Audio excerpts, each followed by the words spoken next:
Coming up, Tennessee's AD speaks out about Butch Jones, but did he do his fans a disservice? Also, a national host rips Alabama. It's all on the way next on AT&T SEC Country Live.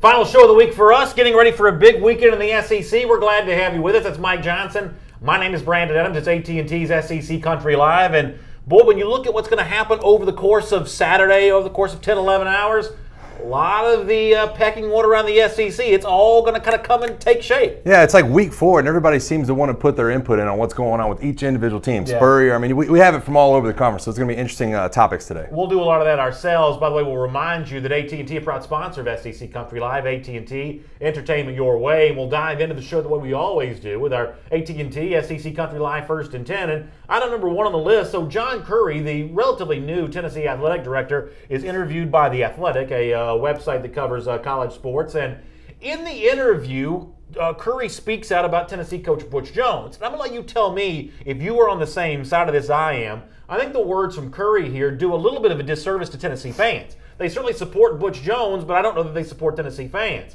Currie tells The Athletic, I'm very proud of the job that our staff has done in rebuilding our program. And Coach Jones, people get hung up in speculation before they really know anything about what they're talking about sometimes. I'm very confident in the future of our program. Listen, I don't have a problem here with Currie defending Butch Jones. That's what an athletic director, I guess, to a certain extent, is supposed to do. And I don't really have a problem with Currie punting the decision on Jones towards the end of the season. I'm not asking him to fire him in public right now on the basis of just the Florida laws. But I think Tennessee fans, the people who pay Currie's salary, the people who pay Butch Jones' salary, I think they deserve to understand that the AD understands what their emotional investment in the program is, and the fact that Jones and his staff, their emotional investment sometimes doesn't seem to rise to that same level. From that standpoint, I think Tennessee fans deserve more than they got here from John Currie. I agree with you from that angle. And can't you just hear Tennessee fans kind of approaching this like, hey, John, we know you're new here, but we've been dealing with this for a while. And I just feel like that's kind of the aura. Everybody calls them the Negavols, but I think they have a legitimate argument when when it comes to their head coaching decisions to look at John Currie and expect more from this program. I think that when he got the job, they expected somebody that was going to hold Butch Jones accountable. And so far, through the first 3 weeks of the season, you're not hearing that from him. And I think you'll start to. I think that as these wins or losses start to compile towards the end of the year, you'll hear John Currie go one direction or the other. But I'm with you. I don't have a problem with him backing his head coach at this point in time. I think that game came down to the last play last week, and they could easily be 3-0 right now. And listen, I'm sure people would say, well, what do you expect John Currie to say in an interview like this? I think the thing that if I was a Tennessee fan, I would want to hear is, hey, I'm the Tennessee AD. We believe that Tennessee's supposed to be competing for championships. That's what we expect Tennessee to be doing each and every year. And whether it's Butch Jones or somebody else, we believe that's what Tennessee's supposed to do. So what Currie did here was, I think, a lot of what Butch Jones has kind of been guilty of in the past, which is going back and reminding Tennessee fans how bad the recent past actually was, as opposed to what I think Tennessee fans deserve to hear, which is how great the distant past was, whether it be Philip Fulmer winning a BCS national championship or General Neyland, what he did for years and years and decades. I think Tennessee fans deserve to hear a Tennessee administrator, whether it be the head coach or the AD, start talking in big, bold terms again about what the Vols program is supposed to be able to do. Yeah, and I think Vols fans as a whole just want to feel comfortability. I mean, they want to know what they're getting on Saturdays. Be it a team that's bad or be it a team that's good. I feel like they feel like they have all the talent in line to be a good football team, but they just keep finding ways to either have a close victory or have a close loss. And you just never know what you're going to get when this Tennessee team runs out on the field. They win the close game against Georgia Tech, lose the close game against Florida. I think that Tennessee fans are just searching and saying, where is all this talent going? Where these freshmen, obviously they're going to make mistakes, but when are we going to build into a program that's consistent? They have not done that yet. David Soderquist in the comments section says, is it bad that every time I see or hear Butch Jones, I giggle? And unfortunately, that's what John Currie, whether he knew he was inheriting this when he took that job or not, that's kind of what he stepped into, where your coach has become somewhat of a laughingstock. And listen, he's got games he's going to be able to play this season that can change that narrative a little bit. But assuming that he doesn't, Curry's got to acknowledge the fact that there are people around the SEC laughing at Jones a little bit right now. Yeah, listen, and Daniel Robbins says it best in the comment section. There is life in the Vols. We have the talent. We just have to work out the vanilla that is hanging around. And I agree with that.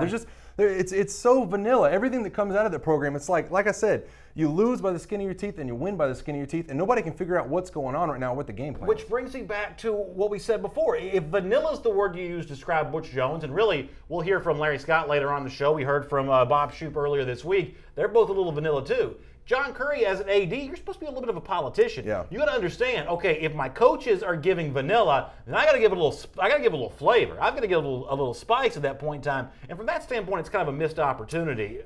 Well, I was going to say this. I do think that there is a tendency right now from ADs around the SEC to look at what Joe Oliva's going through and what he could possibly go through this year. maybe a little too much spice. Maybe take a step back and think, you know what? We had Les Miles for all those years. We were a championship, but he couldn't get over the hump and get us back to the national title. Maybe there is a tendency from some of the ADs right now to say, you know what, we have a good thing going. I don't know if I need to reach for great right now. Michael Minardi says, we believe that Butch Jones doesn't know what he's doing. I think a lot of Tennessee fans probably feel that way. Daniel Robbins, you mentioned what Daniel Robbins had to say, so we'll keep these comments coming in our comment section here today on AT&T's SEC Country Live. For now, let's get ready to move on to item number 2 on our AT&T SEC Country Live First and 10 list. So Colin Cowherd, radio host for FoxSports.com on Fox Sports Radio, on his show, talking about the current state of the college football playoff and what Alabama's role might be in that college football playoff. Well, if you're a Bama fan, you're probably not going to like this. Cowherd says that Alabama has got to be undefeated to have any shot. Take a listen to what Colin had to say recently. If Alabama loses a game in the SEC, out. SEC's not going to have anybody in the Final Four because either Oklahoma or Oklahoma State is in. They're in. Clemson, look at their schedule. In. Big Ten winner, in. If Washington or USC go unbeaten, cross your fingers, because if Alabama's got a loss, I will not put an SEC one-loss team in. Look at Alabama's schedule. The SEC is down. So Colin Cowherd there says that it's got to be an undefeated Alabama to make the playoff. His words were, a one-loss Alabama is out. Do you agree with that? Here's my question. I want to know this in the comment section before I really get into my answer to that. Does anybody respect Cowherd's opinion anymore? I mean, this guy has gone off the rails on so many different topics. For me, when I listen to Cowherd speak, and I'm not going to go off on a rant about Cowherd and Skip Bayless and all those people, but how can you call yourself an expert in so many different topics? It's like this guy's talking about the NHL, he's talking about boxing matches, he's talking about the SEC. How do you know all this stuff? How do you have time to dig in and do your research on what the SEC is or what Alabama is? And listen, I think there's some truth to it. I think in a season where you're calling Vandy and Kentucky and possibly South Carolina some of your better teams in the SEC, there is a little bit of truth to it. But you can't tell me that if Georgia goes undefeated that they're not going to be in the college football playoff. You can't tell me that some of these teams around the league that are going to make a run. I mean, Florida could possibly make a run. Auburn still has the ability. You tell me if Auburn doesn't run the table, with that one loss being on the road against Clemson from one touchdown, that they're not going to have a chance to get in the playoff. It's just that we get to week 3 in the college football season, and Cowherd's the worst at this. We act like we know what everybody's going to be, and that everybody's just going to run the table, and Clemson's going to wipe the floor with everybody, and USC is going to wipe, and it never happens. We never have 4 conference champions that are undefeated, and it never comes out like that. So I'm tired of guys like Colin Cowherd acting like they already know how the schedule is going to play out. James Carlin says Cowherd and Danny Cannell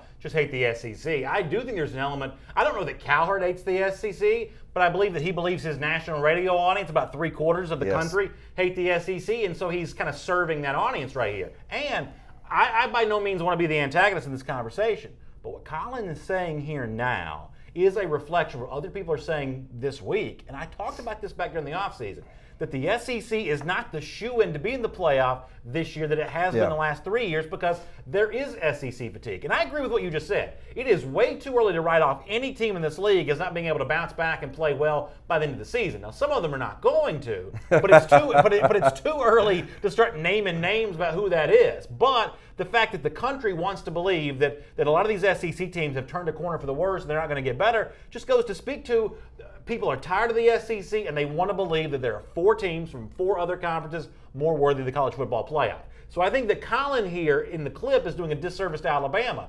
But the way that he speaks about this, I think, reflects national opinion. This is what people wish was true. No, I agree with you at that point. I don't know that I'm ready to sit here and say there's going to be 4 teams that are better than Alabama. And I think everything has to shape up. I think if Bama has a loss, depends on who it's against. If you're going to tell me that Bama's going to, wrap up the SEC West and then go on the road for the Iron Bowl and lose by a touchdown to Auburn and then win the SEC championship, they're going to be in the college football playoff, in my mind. Nobody is going to have a resume better than that. And I just think it's ludicrous at this point for us to sit here and say, you know what, the SEC is so far down. We haven't seen that. We've seen a couple of bad losses. Florida had a bad loss against Michigan. Auburn had a 1-touchdown loss to a reigning national title, reigning national title winner.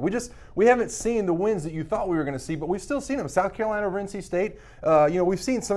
Obviously Vanderbilt against Kansas State. We've seen these teams get quality wins, just not the same teams that you thought it would be. Jeremy Pettis says SEC champ is in the playoffs every year, period, which seems to be what you're kind of saying there as well. While I think that the SEC ought to get the first look for sure, in a year when you could have either a really good Washington, really good USC from the Pac-12, Oklahoma State both look really good in the Big 12. Right now the Big Ten's got a Michigan that just beat Florida. It's got a Penn State that's looking pretty good. Ohio State, I think, bounced back before the end of the season. ACC, right now maybe it's just Clemson, but still that's the defending national champion. I mean, I just rattled off a lot of teams. That's 4 conferences. Is there a scenario in which the SEC champion on paper looks a little weaker than the 4 that I just mentioned?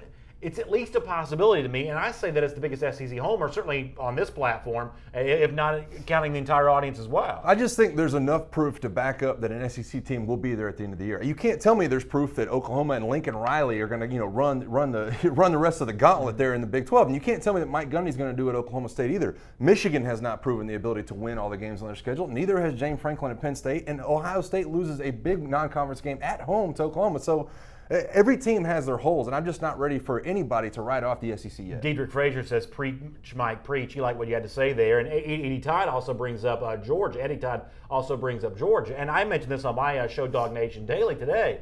What frustrates me about what Colin Cowherd has to say here is that he acts like that Alabama's the only SEC school worthy of consideration right now. And that may very well be the case, and there's a chance it's going to sound like sort of a homerish opinion coming from me, but, I mean, Georgia's number 11 in the country. How about we let Georgia play a few games before we decide that this team knocking on the door of the top 10 doesn't even belong to be in the discussion here? I mean, there's an element of what Cowherd had to say that I do kind of think is a little unfair to Georgia, too. It's absolutely unfair. It's unfair to almost any of the other teams in the SEC right now because obviously what Bama has done in the last 3 years is great. They have a ton of holes on their team. We look at, we've talked about their pass rush all week and their inability to get in the backfield and get sacks against Colorado State.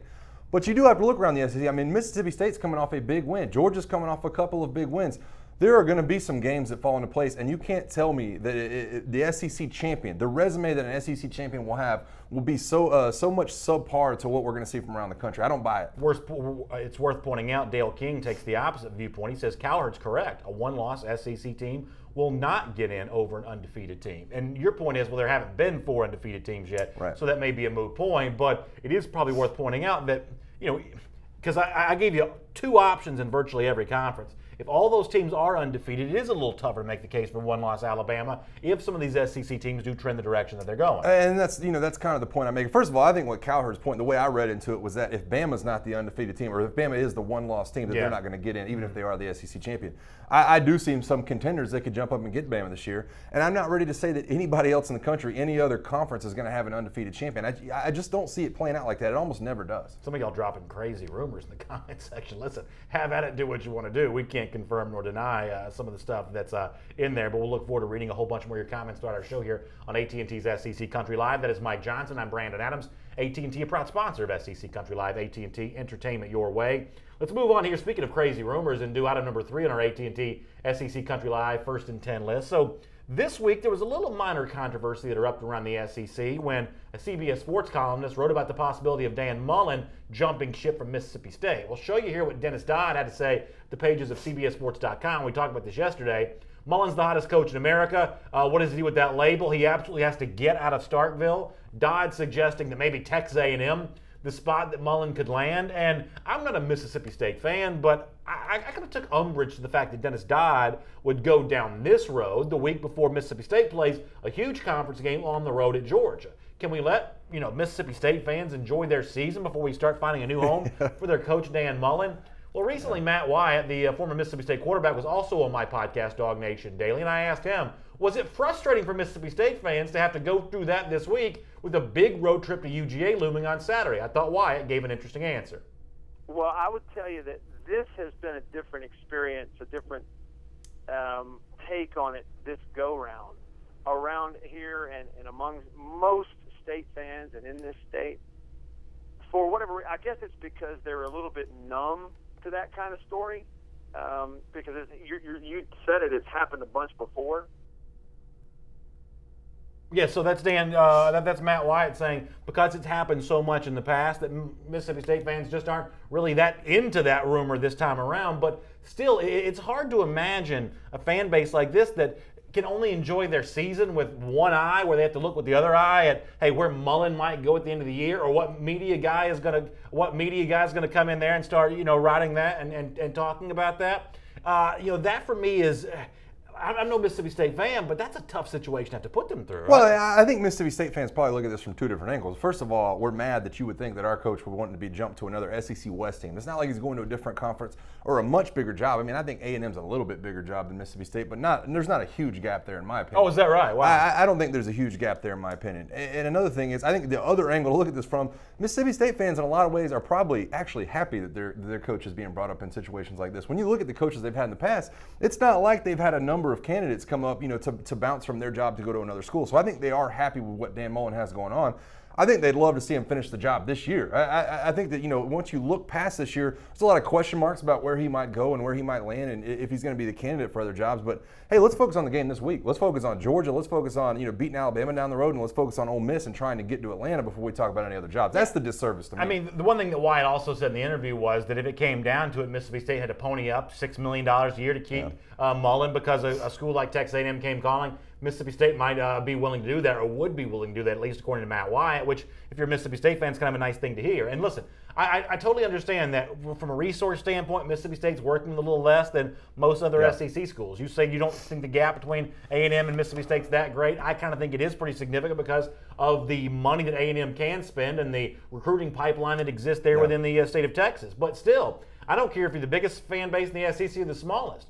You deserve to root on your team. You deserve to have a special season if you can indeed build to one. And while I don't think Mississippi State's going to win the league this year, I'm not even convinced they're going to win the West. In fact, I don't think they are. I still think that riders sort of projecting conjecture about where Mullen might go before the end of the year. I think in a certain way that's a little bit unfair to the folks in Starkville who would like to enjoy Mullen while he is here. And if he leaves at the end of the season, and maybe that is a compliment, to have him being reached out to by other schools. But if he leaves at the end of the season, so be it. But how about we let them enjoy this season before we get there? I'm there with you, and that's exactly what I'm talking about. When you talk about the big matchup this weekend and some of the big matchups they're going to have down the road, let's let this thing play out. I mean, Dan Mullen, he's the taste of the town right now. Everybody's loving what he's doing right now. But guess what? If he's not able to close this thing out and Mississippi State ends up going 5-7 or 6-6 again, then he's not going to look like that great of a coach. Yeah. And so I think if you're a Mississippi State fan, you just want to see the whole product put together at least before the guy heads out of town. And I'm not saying that I definitely think he will.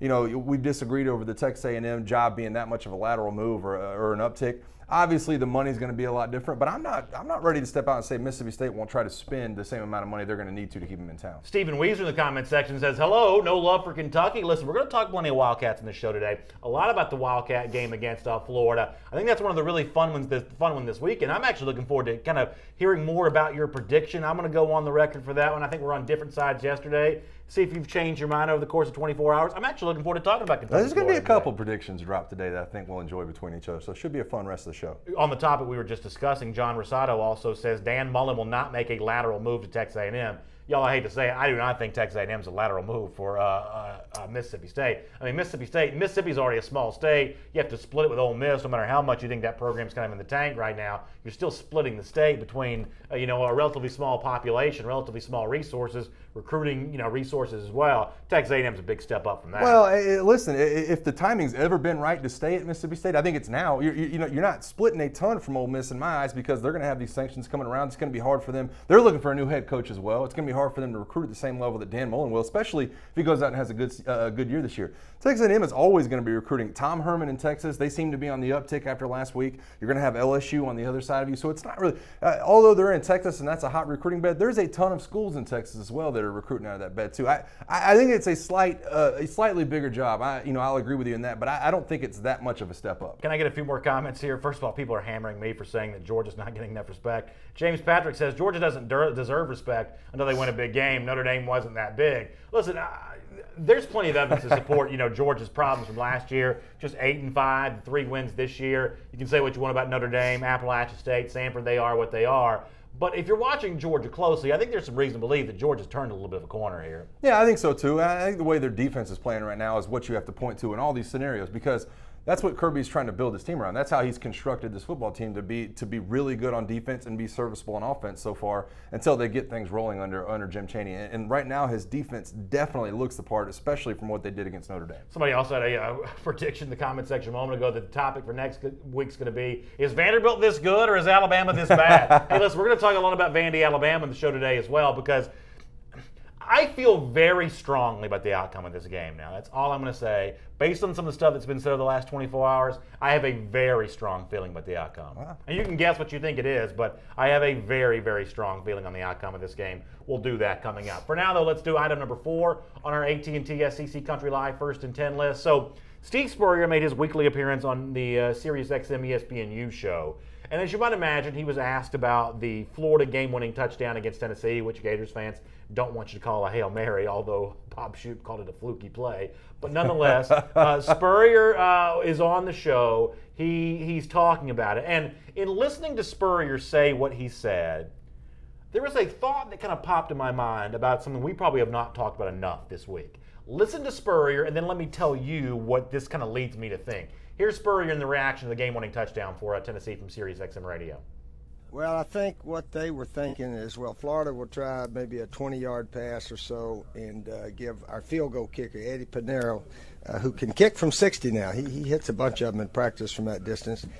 Give him a last shot there. But with 9 seconds, I don't even know if we had time to throw the completion, get down, and, well, the clock does stop first down. But that was, I think, the intent. Felipe, what made the play is he was able to get out of the pocket, and he said, man, I got a little free time. Maybe I'll just – and he said, why not just fire it down there? So he chunked it, and he can throw it a long way. There's no question. He threw it all the way from the swamp to Cleveland. I love the line at the end. He threw it all the way from the swamp to Cleveland. That's actually a pretty poetic way for Steve Spurrier to say that. But his whole point about, yeah, they were probably going for the field goal, but don't know that they had time to be able to do that with the 9 seconds. Were they going to be able to get down? And what that leads me to think and say is, we've talked so much about the game-winning touchdown, the mistakes that Tennessee made in the game.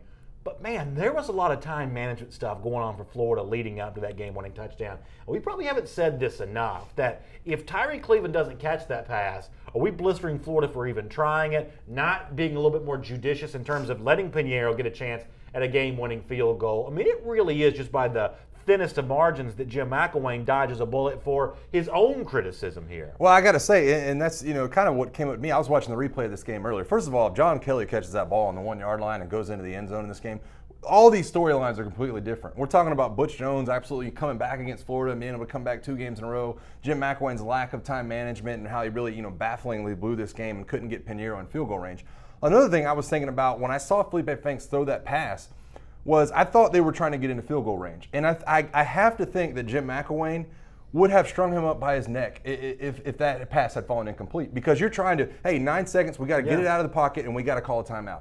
And here he is rolling out, ducking under a pass rusher, rolling out of the pocket and throwing it 63 yards downfield. And now you love it after it happened. You're like, game-winning touchdown and all that. Right. The odds of that happening were very minute. And I think that if he had thrown that incompletion and the time had run out, Jim McElwain would be steaming on the sideline about his What it really reminds me of, and you probably don't remember this, you were actually still playing, so you weren't watching this game, but LSU beating Auburn in 2007 when they were also in a field goal situation. They throw the game-winning touchdown, but if the pass is not complete, LSU's going to lose that game. I mean, it really was a lucky break, and in this case, because the chances of you connecting on a 70-yard pass are not that great, you do catch a little bit of a lucky break here. And boy, the conversation around McElwain all week long is very different at that point in time. We should probably still be having that a little bit somewhat, even though the result was a positive one here for Florida. But really, both these coaching staffs in that game made a really curious set of decisions. It definitely was. And I'm telling you, when I was watching Felipe Franks drop back, I'm sitting there going, okay, they've got a timeout left. They've got to get in field goal range. Eddie Pinheiro has a huge leg. And you heard Coach Spurrier talk about it right there. They're trying to get in field goal range. But what does Felipe Franks do? He ducks under the pass rush and rolls out and throws a bomb.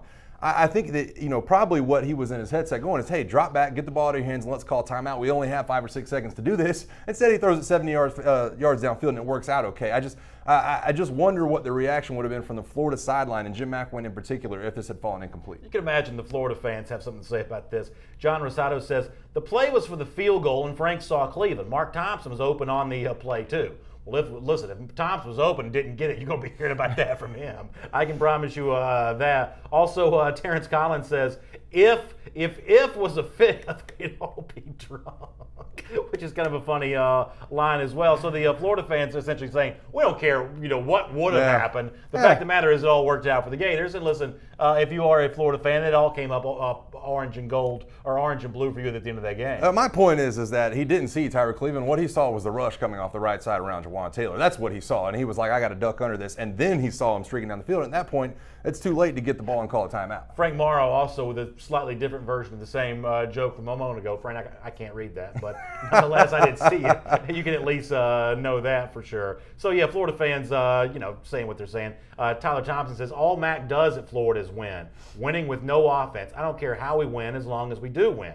So that's a guy, which is kind of an interesting perspective because McElwain, I think himself seems to think that he doesn't always hear that from Florida fans the way he wants to. Right. Of, hey, you know, I've won the East 2 years in a row. Remember last year he was kind of a little upset for not always getting credit. I don't know that Tyler, although it's kind of nice to hear him supporting McElwain, I don't know that Tyler does represent the majority of Florida fans. No, it's definitely an interesting topic, and I guess we'll get into it in topic number 5, which is next, about SEC fans being grumpy. But I don't get that feel from Florida fans either, and y'all guys can tell me in the comment section if I'm wrong. But it feels like, yeah, we won, but man, that was ugly. And when are we going to start winning with a little bit more, up tempo on offense? By the way, Rick Keene, that's not fair. He says we know that you both hate Florida. All that trash you're talking is a bunch of what ifs. Repeat after me: Florida won the game. But Rick, here's the problem.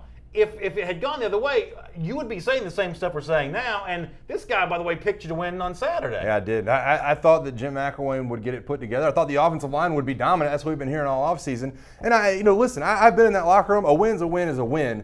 But I think there is a lot open to second guessing, and I think you'll start to see the true colors of both these teams start to come out as we move down the schedule. And I'll be very fair here to Florida with a couple other comments. Patrick Hopp says they practice that route all the time. That equals skills. And Patrick, we showed the video yesterday from the Orlando Sentinel. They found it from Frank's Twitter of he and Cleveland practicing this route. So from that standpoint, they certainly knew how to do it because they were doing it all alone in the indoor practice facility yesterday.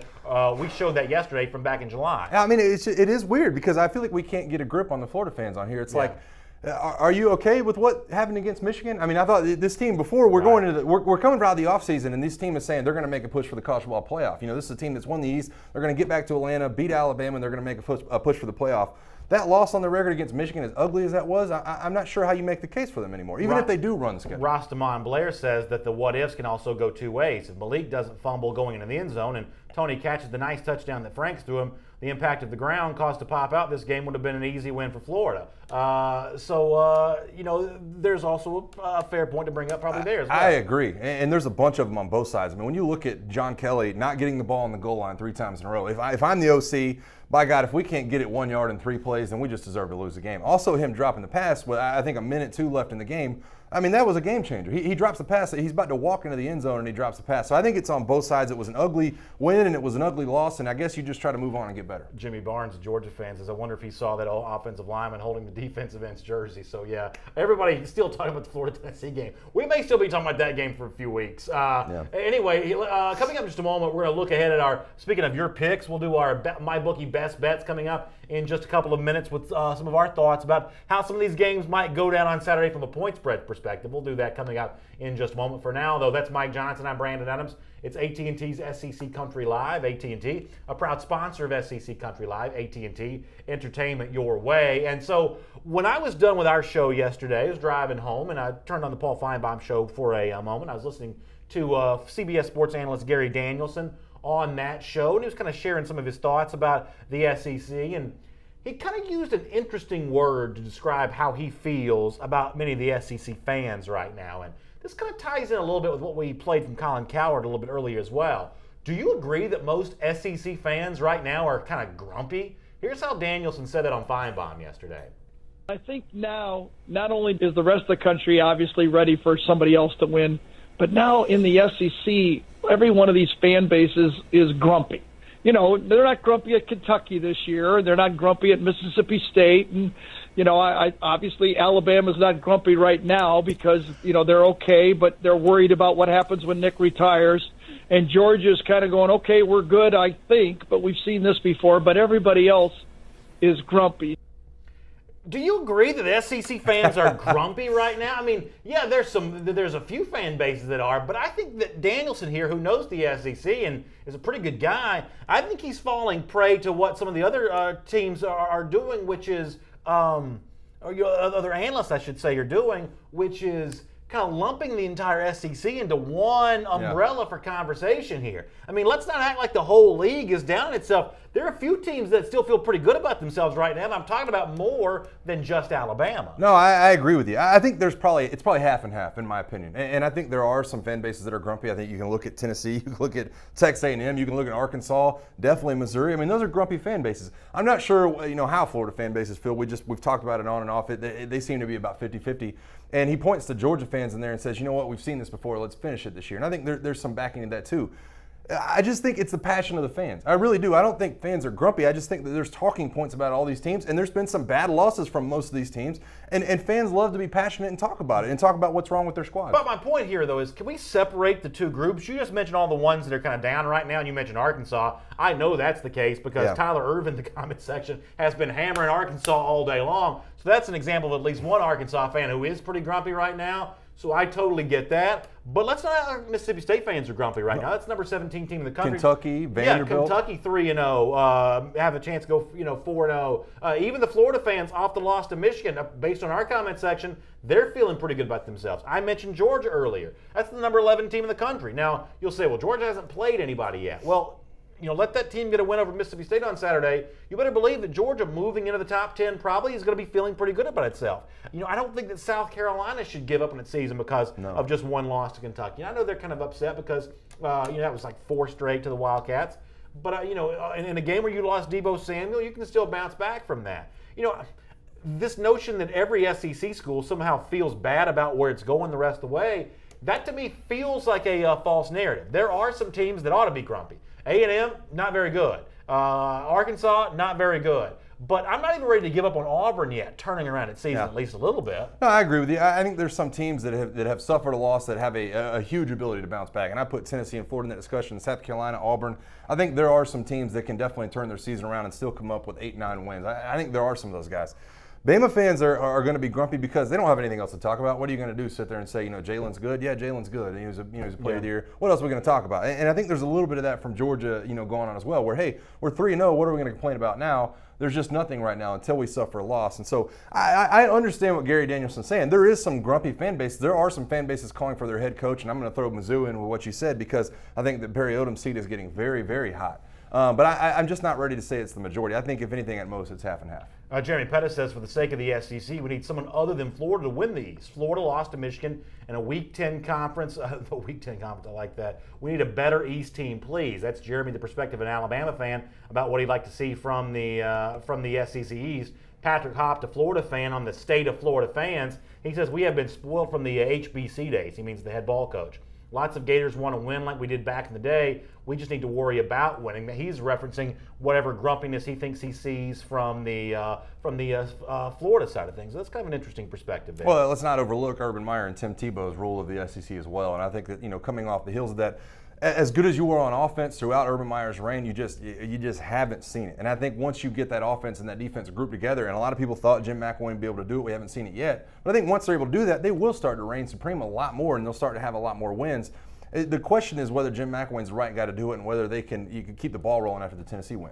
Chase Toole, speaking of Kentucky, you mentioned, says everyone's been buying into that media hype about UK, but the reality is they will lose this weekend and win 7 to 8 games max. UF won't do much better if they can't fix the offense, but we'll keep the winning streak going for another year. I will talk about that a lot in today's show. In fact, let's get ready to do some of that right now. One of the things we like doing in our Thursday edition of AT&T's SEC Country Live is our MyBookie Best Bets, where we take a look at some of the SEC games from a point spread perspective and give our thoughts on some of these. So here's the board as it looks this week. A&M, 2.5-point favorite against Arkansas in Arlington. I do like the Aggies here, and I think they cover that number. I'm with you on that. I think they have too many athletes. You get Christian Kirk in space, you get Williams, the running back, in space, and both those guys are going to do damage to a team in Arkansas that seemingly cannot cover in space, cannot tackle in space, and can't protect their quarterback. Tennessee, South Carolina, both stay away games for me. They may win. They'll probably win. They may cover, but I don't feel very strong about either one of those games. I'm the same way. I think you're trying to get some of the kinks worked out if you're Tennessee right now. I don't think you're worried about the number of 28. I think it's more worried about what your identity is. I want to hold off on my Bama Vanderbilt pick for a moment because I do have a strong feeling on this right now. I'm gonna put that aside just for a moment. All right. Let me move on to Mississippi State, UGA. You can call me a homer if you want. I actually think, even though I think Mississippi State's a good team, I think the Mississippi State matchup for Georgia this weekend is actually a pretty good one. I'll take Georgia minus that number. I think they win by more than a touchdown. Yeah, listen, I've been trying, BA. I've been trying all week to talk myself into taking Mississippi State in this game, and I just can't. I just can't. I'm taking Georgia in the game. I think that their linebacking core plays so much better than LSU's did a week ago. If Mississippi State had come out and they had put 21 on LSU in the first quarter, I would probably take them in this game. But it took them a while to get going. They started to expose the linebacking core. They started to expose Dave Aranda's defense. I think Kirby Smart comes into this game with a much better game plan against Mississippi State, and I think that Georgia's able to win and cover. Don't really have a strong feeling about LSU, Syracuse. I mean, I'm assuming LSU wins. Don't know if they cover. I'd like to believe that Auburn bounces back, but surely Missouri's got a little fire in its belly after getting humiliated to Purdue last week. I don't know, though. I don't know if Missouri's got the fire. They're just not good? I think Auburn's a good team. I'm kind of on board with you, where I think you try to let Cam Petway take over this game. Jarrett Stidham was good last week.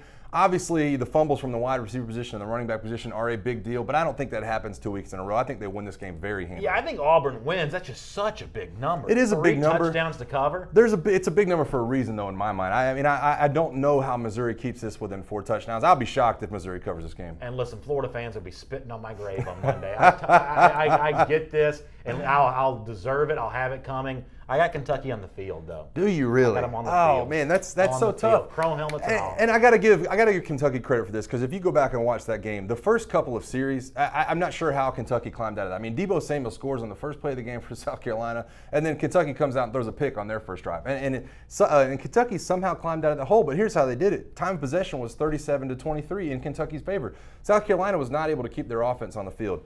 For all the holes surrounding Florida, and for everything that I think is a chink in their armor, I think they have the athletes out wide to expose the secondary of Kentucky. And I think that Felipe Franks is going to have a little bit of a coming out party. I think he's going to be able to beat them. Listen, I love the way some of their young guys plays. Malik Davis, Kadarius Toney, the freshman from Florida. Get the ball in their hands, let them make plays, and continue to let that wide receiver core shine. I think Florida's going to win the game. Now, if you think you can make better picks than us, you want to get some bets down on these games, and the place you want to go is mybookie.ag, because mybookie.ag, known for the fast, no hassle payout when you win. And right now, the news is even better for SEC Country Live viewers. A chance to get your first deposit matched up to 100%. Just make sure you use the promo code SEC Live. That's SEC Live at mybookie.ag. You can get your first deposit matched up to 100%, but you've got to use the promo code SEC Live at mybookie.ag. That's our MyBookie Best Bet segment here on AT&T's SEC Country Live. By the way, in the comment section, speaking of that Florida-Kentucky game, Greg Upton says, I'm a big Gator fan, but let's be real. Florida's not a good team right now. They can turn the corner, but they're not a very good football team at the moment. So that's a Florida fan at least taking a little bit of a realistic approach to how it may play out against Kentucky. And listen, by no means do I think Florida's going to blow Kentucky out. I think Kentucky's got some great players. I think that Steven Johnson did some good things.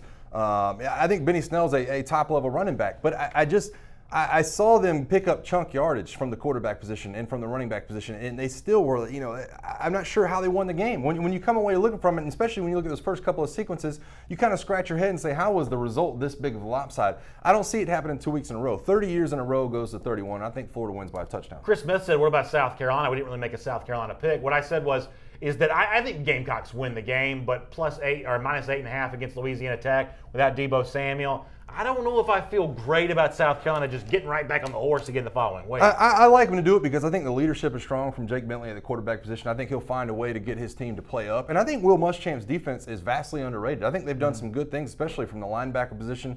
I think they win the game handily. I like them to cover, but I'm kind of on the same train with them that I am Tennessee. I think they're still figuring out what exactly they are. And there might be a little bit of experiment going on with some of that offense. I love Jamias Williams, their freshman nickelback, by the way. I think he's a really good-looking guy and a real interesting future in college football. All right, let's get back to our 1st and 10. Number 6 on our AT&T SEC Country Live 1st and 10 list. So I kind of postponed my Vanderbilt-Alabama pick because I actually wanted to kind of dovetail with this topic. You know, Adam Sparks at the Tennessean asked a question this week of, hey, if you look at the stats, Vanderbilt's got the #1 defense in the SEC right now. Is this group really better than Alabama? And I think we got a quote here from a Vanderbilt player. This is not necessarily a volatile quote, but it sort of speaks to the narrative for the game on Saturday. We want to prove to be the best defense on the field this Saturday.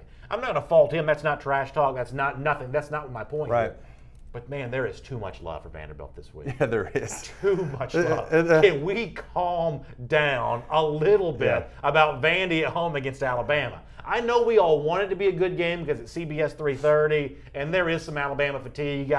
I'll certainly admit that. But this notion that Alabama's defense and Vanderbilt's defense are a fair side-by-side comparison, that is nuts. Vanderbilt is going to get eliminated on Saturday. Eliminated, They I are like going that to word. get eliminated. And obviously, I'm kind of on the same page as you were. Listen, I love what Vanderbilt's done. It's a great story. Going and getting that win last week against Kansas State at their home stadium, a top 25 team, that was a big deal. But when you really take a look at the numbers, and I said this yesterday, they were outgained. They were out first down. A lot of the things that fell in their favor, you're still not sure how they won the game. And I think when you look at closely at some of the advantages they have last week, they're not going to have those. I think Jalen Hurts takes advantage of some of those edge rushes. I think they're going to have a couple of those read options in there, and they're going to be able to take advantage of some of their perimeter players from Vanderbilt. By the way, Florida fans already hammering me for my Kentucky pick.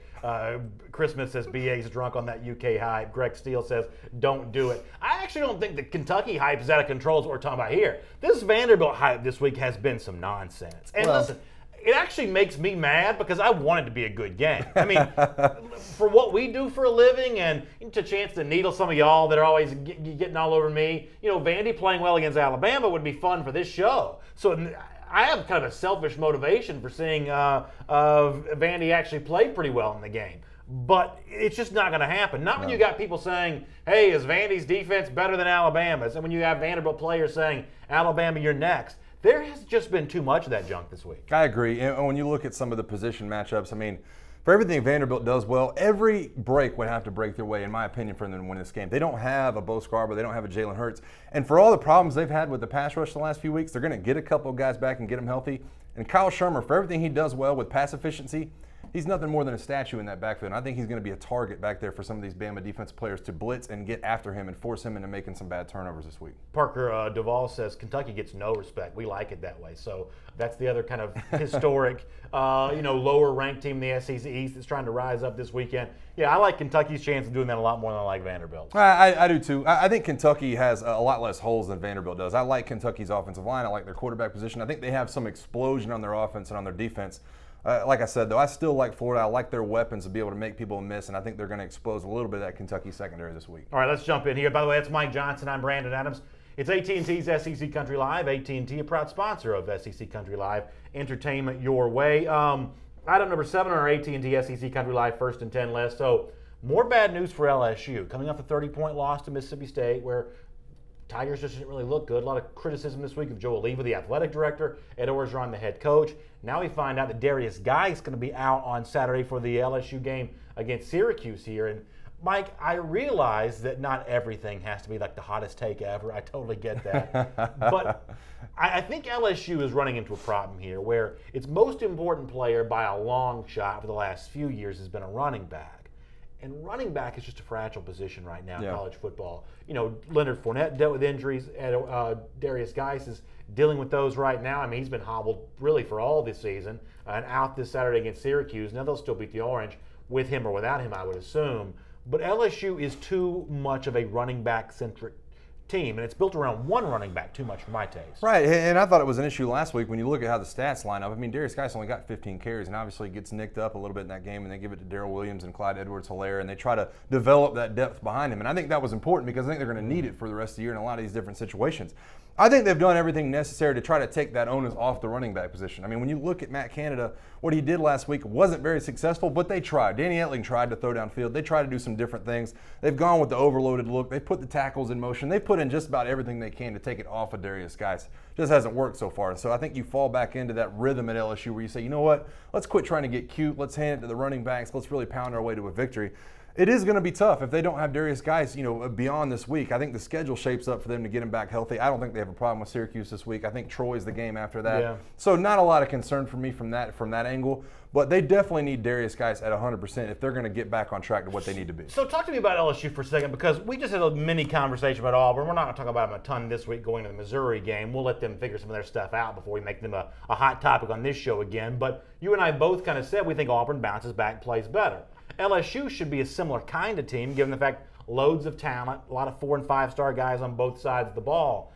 I'm a lot more hesitant to say, you know what, but by the time it's all said and done, LSU's fine this season. Am I being unfair to LSU? Because you were higher on the Tigers, the Baton Rouge Tigers, going into the season than I was. Do you think LSU's fine by the end of the year? I think they bounce back in the second half of their season, the second half of their schedule. I think they start playing a lot better. I think that any time they can get under Dave Aranda, and Matt Canada being their coaches, I think they're going to adjust. And we mentioned it. This is a team that might have every member of their 2017 signing class get on the field at some point this year. That's never a recipe for a lot of wins. I do think they have a ton of talent. I think they've really grooming some guys to be opposite of Arden Key and rush the passer. Once they get Arden Key back to full health, they're probably going to be a lot better team as well.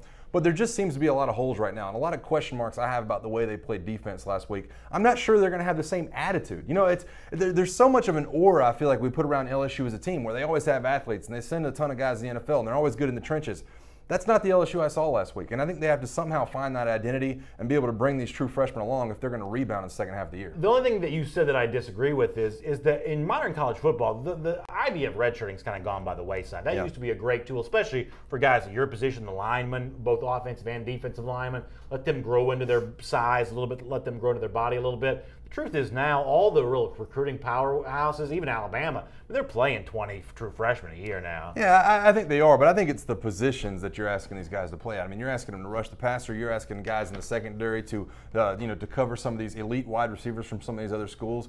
And offensive line to me is the toughest one. And I think they have I think they have 3 or 4 true freshman backups on the offensive line right now. So God forbid one of those guys gets dinged up and goes down.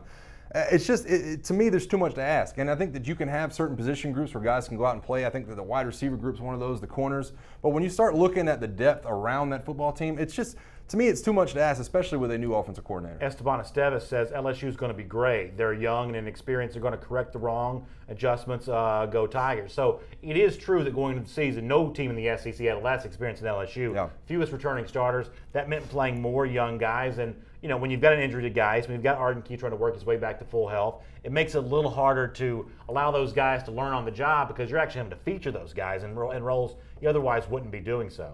No, yeah, I agree with you. And like I said, I think they do have a turnaround this year. I think that Ed Orgeron still, in my mind, is a decent CEO-type head coach, and I like the coordinators. My question is how long does it take? I mean, we're going to get a couple of easy games on them for the slate next year, and then they're really going to kick into gear where they're having to play, Tennessee, Bama, not Mississippi State, Ole Miss, and some of these other teams. And I'm not sure that they rebound fast enough to be able to make a run of the West. Jeremy Pettis also reminds us something about LSU. Next year they open the season against Miami. That could be a really interesting season opener to see just how much Ed Orgeron's team may have grown by then. I don't think they're a real threat in 2017. But maybe growing into that by 2018. All right, item number 8 on our AT&T SEC Country Live First and 10 list. So Jim McElwain this week said something pretty interesting about the Kentucky-Florida game. He started off saying it about Kentucky, then said it about himself, and I actually think what he's saying here is probably pretty true. Whether you're a Kentucky fan or a Florida fan, there's something interesting in here for you. Take a look at what the coach had to say. Well, I think it's pretty easy. Simple to say, number one, because they beat a team on the road that's in our side of the conference. That is huge because now you start to think about hold and serve at home. And when you look at the schedule as it lays out, it's pretty favorable from that standpoint. So the fact that they have won that road game really puts them right now atop everything this early in the year. So having said that, a win for you guys on the road would put you in the driver's seat, correct? I think anytime anybody does that, that's absolutely correct. And I think any coach will tell you that. Now, what does the driver's seat mean? It means you got to go win the next one, right? It simply means that. So I probably didn't set that up as well as I could. What he's talking about there is that he believes that Kentucky's in the driver's seat in the SEC East because it won on the road last week at South Carolina. And then he's asked the question of, well, if you win this week, does that put you back in the driver's seat? And he says, yeah, I think it does. I actually think McElwain makes a lot of sense here on both points. I do think in a year in which we think that we can debate, is the SEC down? Is this a bad league? There may be more parity in this league this year than we've seen in recent years, and therefore all wins are to some degree going to be precious, and road wins are going to be especially precious. Kentucky getting one last week I do think matters because I think they factor in the SEC East race. And Florida, even despite the ugly loss to Michigan to start the season, if they go to 2-0 in the East, adding a road win against Kentucky to what it got last week against Tennessee, then Florida, for now, would be in the driver's seat in the SEC East because Georgia, regardless of outcome, will have just played the one SEC game, won't go on the road in the league for the first time until the following week. I think what McElwain says there is actually kind of a fair point. I agree. I agree, and I'm actually kind of shocked that you agree. I thought you were going to fire back and be like, Georgia's still the favorite, and they're going to be in the driver's seat after this weekend after they beat a good Mississippi State team. But it's right. It's true. Either one of these teams that win this game are going to be 2-0 in the SEC and have a good road victory to put in their corner. I think both of them had a number of tough tests, later on in the year, but. By no means is anybody running away with these right now. I think every team in the East has its holes. The same with the West. And so I think when you look at it, any team that's able to come out the gates and go 2-0 in league play, I think definitely is in the driver's seat. Yeah, you mentioned what Georgia's status was at the beginning of the season, which was the favorite, but all of that was based on speculation. I don't mind speculation. Speculation's fun. I love doing that with our commenters and with you every day. I like that. Whether it's week-to-week speculation or off-season speculation about what's going to happen months ahead, I like doing it. But Georgia sort of exists in the world of speculation because it hasn't played an SEC game yet. Right. It won't play one until Saturday. Now, Mississippi State would be a big win because it's a ranked opponent, much higher ranked than any of the teams that Florida will have beaten so far this season. But nonetheless, Florida will have had 2 conference wins, work to win, and Lexington. That's moving them farther away from the speculation. That's kind of moving them more into the realm of, hey, here's the reality of what we are and who we're and what we're doing. Back-to-back SEC East champ, and we won our first 2 SEC games to start the season. Listen, you'd have to give Florida a lot of credit for that at that time, and the flip side would be true about Kentucky. If Kentucky beats Florida on Saturday, this is not some quirky upset for some team that hasn't done this in 3 decades. Yeah. This is a team 2-0 in the East and a team that everybody's got to take seriously after that. Well, and here's what I'll say, too, about both of those teams. Whichever one wins this weekend, I feel like whichever one wins this weekend is going to have an identity. As ugly as Florida has won, I think they're still going to have an identity as, hey, we're going to play with defense and we're going to win ugly. I don't think the same can be said about Georgia yet. I think they do have an identity. I think they've got a running game, but I don't know that the running game or the offensive line has been as good as you hope they would. And the balance to me with Jake Fromm and Jacob Eason still kind of peaks over a little bit, where you wonder who's going to be the guy to take the reins. And if it is Fromm, what exactly his ceiling will be for the rest of the year. Yeah, and Parker Price in the comments section says the UGA speculation is still more accurate than the Auburn speculation. That's probably true, and that may be a slight shot at me, which is fine. But even though I think that the UGA speculation is accurate, I do think UGA is probably pretty good. If you're a Georgia fan, you can't tell me that you wouldn't love to be 2-0 in the conference with a road win. Because, listen, and I've been telling you this off the air all week, if Georgia wins on Saturday against Mississippi State, and I think it will, next week against against Tennessee on the road is a lot tougher for Georgia than a lot of Georgia fans are giving it credit for. I 100% agree with you. I think that you sleep on Tennessee a little bit because they barely won the Georgia Tech game and they lost the Florida game. I think they're still a decent football team, and I think it's going to be a difficult ask of Jake Fromm to go on the road and play Tennessee in front of all those fans and come out with the victory. I really think it is shaping up to be a tough game for them either way. Yeah, I actually don't think Tennessee's very good, but it doesn't mean they're not capable of playing a good game. You know what I'm saying? And no. I agree with you. They haven't shown us anything that they do great, but to me, Dormady started the year on a pretty good note. I think that he obviously regressed with the picks he threw against Florida, but I think they're starting to understand what they have in Marquez Callaway and what they have in John Kelly, and I think that's a dangerous recipe when you're playing a home game with that much emotion on the line. All right, speaking of Tennessee, let's do item number 9 on our AT&T SEC Country Live First and 10 list. So Tennessee just cannot stop explaining this loss to Florida. I mean, it is just over and over again with well, here's what happened, and it was Bob Shoop on yesterday's show. It was Butch Jones earlier in the week, and it's Tennessee offensive coordinator Larry Scott right now. I want to show you a quote from him meeting the media this week, and you'll find it pretty easy to read into what he's trying to say here. A certain amount of simple mistakes are going to come about when playing young players. That's just a part of it. A lot of times they'll go out there and make mistakes. To me, this is an absolute reference to his quarterback, Quentin Dormady, who, frankly, I thought the Tennessee coaches kind of threw under the bus this week. I didn't really like that. really kind of pointing out Dormady is the guy who changed the running play that could have been a John Kelly touchdown, ended up being a Quentin Dormady interception. The Tennessee coaches had no problem apparently just putting him out there on that this week. This to me is not a good look for Tennessee. I don't. You can tell me I'm being unfair. This to me is not a good look for Tennessee. I'm not going to tell you that. I agree. There's been so much finger pointing, it seems like, this week up in Knoxville, and you had the close loss, and there were so many different ways you could have won the game. I mean, I talked about John Kelly. I didn't even bring up the field goal kicker who missed his 3 kicks. I didn't bring up Quentin Dormady's. Yeah, but you can't blame a kicker for missing kicks. If it gets to 3, you definitely can. I mean, I think if it's 1, you're like, he's going to miss some. If it gets to 3, then you're like, I don't know if that's a good look for him. But there's been a lot of finger pointing, and I don't think it's a good look. I think anytime that you have these close games like Butch Jones has been known to have, I mean, you win on a Hail Mary last year against Georgia, and you lose on not a Hail Mary, Florida fans. You lose on a design play against Florida. You lose on a design play against Florida this year. I just think there's been a lot of finger pointing, and I don't think it looks good. And everybody that gets irritated with the fact that Nick Saban and Kirby don't let their coordinator speak to the media, this is why. Because you don't have to have you don't have to have these questions answered and asked throughout the week. I mean, it's Thursday. Hey, this happened on Wednesday, and you're still answering questions about a game, and you're trying to turn the corner. You don't have to deal with this at other places when you don't talk to coordinators. Daniel Robbins, the Tennessee fan, says it's a loss. Let's move on and move forward. Learn from our mistakes. Don't do it again. I think the problem with that is, and Daniel, you as a Tennessee fan have a right to see your team do just that, but you got to have some direction, some leadership, some forward-thinking talk. From Butch Jones, it's all this, sort of meaningless platitudes, but it's a week-to-week life and a week-to-week season. And even John Curry, when we started the show by talking about that today, the Tennessee AD. How about some vision from the Tennessee coaches and the Tennessee administration about this is supposed to be a championship program? I think if they would provide a little more of that kind of stuff vocally, moving on with it at that point would be a little easier. Yeah, and listen, I do respect them for one thing. They have come out and talked about it head on. They've talked about the mistakes they made. The defensive coordinator says, that was my call on the last play. They talk about what the youth was. But I'm with you. We've talked a lot about Quentin Dormady. We've talked a lot about what we could have done better in those circumstances. I think these questions still keep surfacing because there is not everybody doesn't feel good about Butch Jones in the head coaching position. I think you get these questions asked at Texas A&M. You get these questions asked at Missouri because you're not sure what you're getting out of these head coaches. They're not consistent enough. And I think that if you were a winning program, wouldn't be asking these questions. You'd be like, you know what? They're good enough. They're going to win. They're going to get back on track.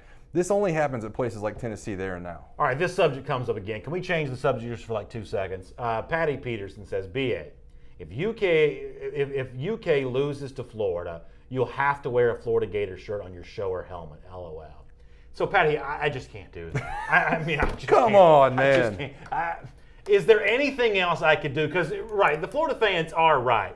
I can't come on this show and pick against Florida 3 times, which I have. I picked Michigan, I picked Tennessee, now I picked Kentucky. If I'm wrong again, I do deserve some sort of punishment. Can we at least get you, it doesn't have to be Gators, can we at least get you to wear something orange? Maybe just an orange shirt, an orange polo. Y'all got to understand, I just can't do that. And it's not even so much that I don't want to, but Dog Nation Daily is what put foods on my table, okay? I can't be putting my meal ticket in jeopardy here. And the Georgia fans do not want any part of that. Would you do the chomp? Can't do that either. Come on. There's got to be something. But I do agree, Patty, there's got to be some sort of punishment. I can't just pick against Florida and then not expect, because the Florida fans, honestly, I get along in the comment section with our Florida people as well as I do anybody because they're really smart college football fans. I got one. So I deserve to let them see me, be punished if I get this pick wrong or any of these picks wrong. I don't have a problem with that, but it can't be the orange and blue gear. How about a white T-shirt that says McElwain is the man? How about like something like that? Something with something to really give onus to the fact that you've doubted them. All right, how about this? And I don't have to make this. I don't know how we do this. What if I just wear a shirt that says I was wrong? But it has to have something about Florida because it's been Florida every week. I mean, there has to be something in there about the Gators. You have to wear it at some point. It can say I was. How about I was wrong? Blue cupcakes? I was wrong about the Gators. That's fair. That's a little different. I don't know that I'm doing that for Florida, Kentucky. He's not willing to go there. No, I might be willing to do that, but I don't know that I'm going to do that for Florida, Kentucky. Yeah. That feels more like a November thing. That feels more like a cocktail party bet, maybe. Is that what you're saying? We'll see. Listen, we'll see. He's not willing to put his money where his mouth is for sure right now. Anyway, Jeremy Pettis says Kentucky's got the new chrome dome helmets for the game this week. Maybe that'll help them. Otherwise, there's no telling what I'll be wearing on this show coming up before the deal is over with. Anyway, let me just move on here while I'm still ahead. We'll figure something out, but just know this. Patty, I think you're right, and to the Florida fans who agree, I think you're right as well. There's got to be some kind of punishment, but I can't be wearing this orange and blue clothes, y'all. I got a reputation to uphold. Nonetheless, item number 10 on our AT&T SEC Country Live first and 10 list. So speaking of Georgia, kind of an interesting subplot backstory for the Georgia game on Saturday is the fact that Mississippi State quarterback Nick Fitzgerald, a guy that's getting some early Heisman buzz because of the way he's played, he's from the state of Georgia. Yep. And Georgia didn't really recruit him at all. He camped at Georgia. Georgia never offered, never really showed that much interest. Georgia just recruits a different kind of quarterback than what Fitzgerald is for the most part. And this week he was asked, hey, do you have any kind of chip on your shoulder about the fact that UGA didn't really give you the time of day in recruiting? Let you hear Fitzgerald's answer. You tell me if you believe what he's saying here. I mean, I don't really have a chip on my shoulder about any kind of thing like that. I mean, I know the reasons why people weren't looking at me. I mean, I know it's hard to take a chance on a guy who hasn't started quarterback until senior year. Mississippi State did. Glad I'm here. Couldn't have worked out better for me. So, like I said, it's just another game. So no chip on his shoulder, he says, just another game. You buying that, or do you feel like you're a guy that probably had some of this experience when you were in college as well? Yeah. Is this extra motivation not being recruited by that school? I think there is a little bit, and I think it's all about where the game's going to be played. The fact that it's in Athens, I think, is a big deal for him. I think coming back to your home state and playing a game like that is huge. I played in the Swamp when I was in college. We wouldn't play a game in Jacksonville. We played Florida a couple times, in the SEC championship, so it was a big deal for me. I will say this, though, about him. Even if Georgia had recruited him, I think the right decision for him would have been to go to Mississippi State. And you might disagree with me about this, but I think he owes a lot to Dan Mullen, the fact that he's been as good as he has. I don't think that's the same Nick Fitzgerald if he shows up under Jim Chamey and Kirby Smart. I don't think he has the accolades, and I don't think he has the ability if he had wound up playing in Athens. And furthermore, I don't think Georgia's got to apologize for not recruiting this kid. I don't Georgia does not recruit three-star quarterbacks. Well, he threw and some of them turn out to be good, but Georgia doesn't recruit them. He threw 76 passes in high school. I think that this is a good Mississippi State recruit. I think that when you're Mississippi State, you have to go out on a limb and try guys like this, and Dan Mullen has proven that he can make them into better players. I don't blame Georgia for not recruiting him either. I mean, he was a triple option quarterback. I think at all the camps he went to, he worked out at wideout, he worked at tight end. You didn't know what he was going to be. He just turned out that he went to the right school and got in the right system with Dan Mullen, and now he is, like it says on the screen, a Heisman hopeful. And you may disagree with me on this, but I'm not trading Jake Fromm for Nick Fitzgerald right now. I'm talking about for the full career in college. I'm still too much of a believer in Fromm to be dazzled by a little bit of Nick Fitzgerald and a healthy Jacob Eason. I'm not trading him for Fitzgerald either. Well, I'm going to disagree with that because what we've heard from Bulldogs fans, especially talking about Justin Fields being recruited, is Georgia doesn't have a quarterback like Justin Fields. Well, guess what? That's kind of what Nick Fitzgerald is, and that's what he's going to turn out to be. That's what Justin Fields hopes he's going to turn out to be, in my opinion. So I think he would have been a good fit. I think they could have done some good things with him at Georgia. I would probably trade him right now for Drake. Let me tell you what Nick Fitzgerald would be on a team that had Justin Fields. The holder on field goals. See, this guy hadn't even done anything in college. I'm kidding. I'm kidding. It's late in the week. Come unglued over here. It's late in the week. I'm kidding. By the way, Georgia fans are absolutely backing me up. No orange and blue stuff. Greg Steele says, if I won't wear the orange and blue for the Kentucky bet, that means I don't believe in Kentucky. Listen, I don't believe in them that much. They've lost 30 straight. Yeah. Well, that's like I said. That's a game that maybe we put that bet away, and maybe that comes up for the game in Jacksonville. Maybe we can talk BA into something crazy like that. All right, we're late. Let's do this. It's our AT&T look ahead at the week ahead in the SEC. So here's your final look at the games on Saturday. A&M Arkansas at noon. UMass Tennessee at noon. I think the Aggies and the Razorbacks, that's actually a pretty good game. Alabama Vanderbilt, that would have been a good game if everybody hadn't talked up Vandy so much this week. I think Mississippi State Georgia is a blast on Saturday night. I think that's going to be a lot of fun. And the two night games could be really compelling for very different reasons. Can Auburn get it going? And is Florida Kentucky really the real fight that we think it could be? I mean, I expect it to be a pretty fun, competitive primetime game there between the Wildcats and the Gators. I know you like Florida. We're on different sides here, but do you at least think it's a fun game? I do think it's a fun game, and I don't know what the over-under is. I haven't looked at it, but I'm definitely taking the under in the game because I think that at some point in this game, the quarterback from Kentucky, Stephen Johnson, throws a pick six to one of these Florida secondary members because they have been good and been known to be ball hawks. I think that's going to change the game. That's Mike Johnson. I'm Brandon Adams, AT&T's SEC Country Live. AT&T, a proud sponsor of SEC Country Live. Entertainment your way. That's what AT&T likes to say. And, we close out the show each and every day the same way, much like Tennessee coach Butch Jones is looking for champions of life. Well, we're looking for them here as well. And frankly, I don't quite know what to say about this one. It's Jim McElwain, the Florida coach, showing up in a way that you haven't quite seen him before. And you've seen McElwain a lot of ways here over the course of the last few months, or at least reasonable facsimiles. But apparently McElwain and his wife have teamed up to make their own barbecue sauce. Here's what the wrapper kind of looks like here. It's the Mac and Blondie family sauces for the people who matter the most. You see the caricature of Mac on the one side, and I guess Blondie, that's the nickname of his Mrs. McElwain on the other side there. You okay with the Florida coach being in the barbecue sauce business? Doesn't he have enough business to take care of? I'm 100% okay with it. Listen, I've met Ms. Blondie. I've met Ms. McElwain plenty of times. I love their family, good people. And hey, listen, you know, there might be a transition. Maybe one day he's out of coaching and he needs to continue with his barbecue competitions. I love it, man. Well, hey, tell me this. You. How does that barbecue sauce taste on smoked shark meat? That's kind of what I want to know. Just like every time we bring his name up, I sit here and hold my breath and wait for it. It's either coming from you or it's coming in the comments section. I ask the questions that the people want to know. How does it taste on shark meat? Smoked butt. I mean, there's so many. There's so many jokes in there. I'm not even sure. You know, there's so many of them in there. I just wait. I like hold my breath. Where did that one even come from? I mean, the smoked barbecue butt, man. I'm just telling you. All right, we got to go. We're so late. Hey, y'all enjoy the games this week. We'll be back 3 p.m. Monday for another episode of AT&T's SEC Country Live. We'll talk to you then. Make sure you subscribe to the podcast on iTunes, share the show on Facebook, and have a great weekend.